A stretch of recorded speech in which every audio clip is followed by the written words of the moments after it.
ആ രചനകൾ വളരെ നിഷ്പക്ഷമായിട്ടുള്ള ഒരു തെരഞ്ഞെടുപ്പ്. അപ്പോൾ ആളുകളുടെ യഥാർത്ഥ അർഹിക്കുന്ന ആൾക്കാർ അതിനകത്ത് വരാനും അവർക്ക് അവരുടെ സൃഷ്ടികൾ ആളുകളിൽ എത്തിക്കാനും ക്ലബ് എഫ് എമ്മിന് കഴിഞ്ഞതെന്ന് ഞാൻ വിശ്വസിക്കുന്നത്. ഒരുപാട് താങ്ക്സ് ഉണ്ട് എൻ്റെ ഒരു പോയം പബ്ലിഷ് ചെയ്തതിൽ. ആദ്യമായിട്ടാണോ ഇങ്ങനെ ഒരു പ്രസിദ്ധീകരിച്ചു വരുന്നത്? ഒരു പുസ്തകത്തിൽ പ്രസിദ്ധീകരിക്കുന്ന ആദ്യമായിട്ടാണ്. സ്കൂൾ ലെവലിലെല്ലാം മാഗസിൻസിലെല്ലാം പബ്ലിഷ് ആയിട്ടുണ്ട്. ഇതിപ്പോൾ ഫസ്റ്റ് ടൈമാണ് ഇങ്ങനത്തെ ഒരു വൈഡർ അപ്രോച്ച് വന്നിട്ടുള്ളത്. മേളയിൽ ചില വ്യക്തിത്വങ്ങൾ വലിയ ജനക്കൂട്ടത്തെയാണ് ആകർഷിച്ചത്. അതിൽ പ്രധാനപ്പെട്ട ഒരാൾ ശശി തരൂരും മകൻ കനിഷ്ക് തരൂരുമായിരുന്നു. സ്വന്തം രാജ്യത്തെക്കുറിച്ചുള്ള ചിന്തയാണ് രാഷ്ട്രീയത്തിലെത്താൻ പ്രചോദനമായതെന്ന് ശശി തരൂർ MP പറഞ്ഞു. ഷാർജ അന്താരാഷ്ട്ര പുസ്തകോത്സവത്തിൽ സ്കൂൾ വിദ്യാർത്ഥികളുമായി സംവദിക്കുകയായിരുന്നു അദ്ദേഹം. മകനും എഴുത്തുകാരനുമായ കനിഷ്ക് തരൂരും സംവാദത്തിൽ പങ്കെടുത്തു.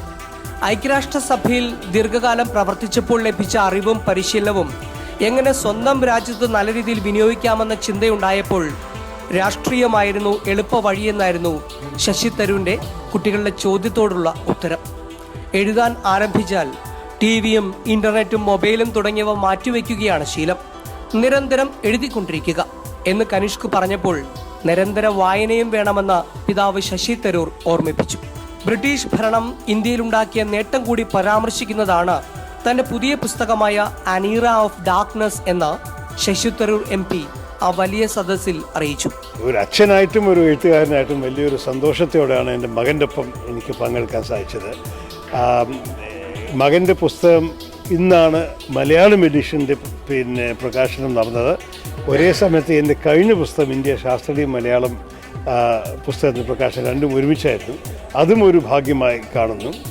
ഒരേ സമയത്ത് എൻ്റെ ഇംഗ്ലീഷിൽ വന്ന പുതിയ പുസ്തകം ആൻ ഇറ ഓഫ് ഡാർക്ക്നെസ് ഇന്നലെ ഉപരാഷ്ട്രപതി ഹാമിദ് അൻസാരി ലോഞ്ച് ചെയ്ത ശേഷം ഇന്ന് അടുത്ത ദിവസം തന്നെ ഷാർജയ്ക്ക് പ്രസന്റ് ചെയ്യാൻ സാധിച്ചതും ഒരു സന്തോഷം തന്നെ.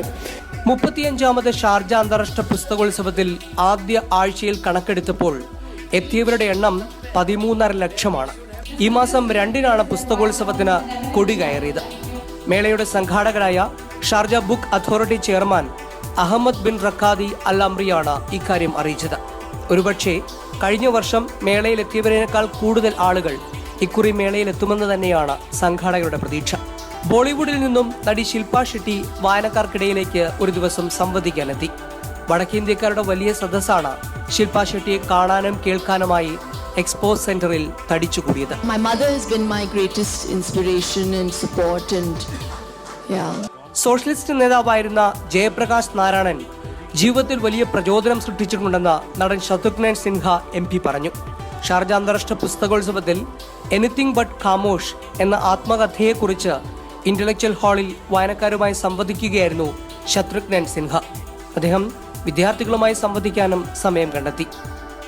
ഷാർജയുടെ വളർച്ചയും ഭരണാധികാരികളുടെ സ്വഭാവവും ജീവിതവും ഒക്കെ വിവരിക്കുന്ന വലിയ ഫോട്ടോകളുടെ പ്രദർശനമൊരുക്കി രമേശ് ശുക്ല എന്ന ഇന്ത്യക്കാരനും മേളയിൽ ശ്രദ്ധേയമായി. UAE എന്ന രാജ്യം ഉണ്ടാകുന്നതിന് മുമ്പ് രമേശ് ശുക്ല ഇവിടെയുണ്ടായിരുന്നു. ഷാർജയിലെയും റാസൽ ഖേമയിലെയും അബുദാബിയിലെയും ദുബായിലെയും ഒക്കെ ഭരണാധികാരികളുടെ ചില മുഹൂർത്തങ്ങൾ പതിഞ്ഞ ക്യാമറ അദ്ദേഹത്തിൻ്റെത് മാത്രമായിരുന്നു. This book 65 after stories of 65, 67, 68, after 70, 71, 72, slowly. This is completely 65 to 2060 collection of Sharjah is my dream, my 8th book of life of Sharjah. Mathrubhumi ബുക്സും മേളയുടെ വലിയ സാന്നിധ്യമായി മാറി. താളിയോല ഗ്രന്ഥങ്ങൾ പോലും അവതരിപ്പിച്ചാണ് മേളയുടെ ശ്രദ്ധേയ ഇടമായി മാതൃഭൂമി ബുക്സിന്റെ പവലിയൻ മാറിയത്.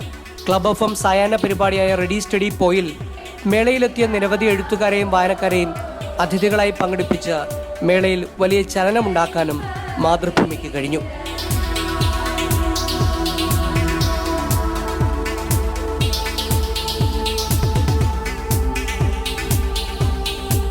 ഈ അക്ഷരോത്സവം പിൻവാങ്ങുമ്പോൾ കൂടുതൽ പുതുമകളുടെ, കൂടുതൽ പുസ്തകങ്ങളുടെ, അക്ഷരങ്ങളുടെ പുതിയ മധുരവുമായി ഷാർജ പുസ്തകോത്സവ നഗരി വീണ്ടും ഉണരും.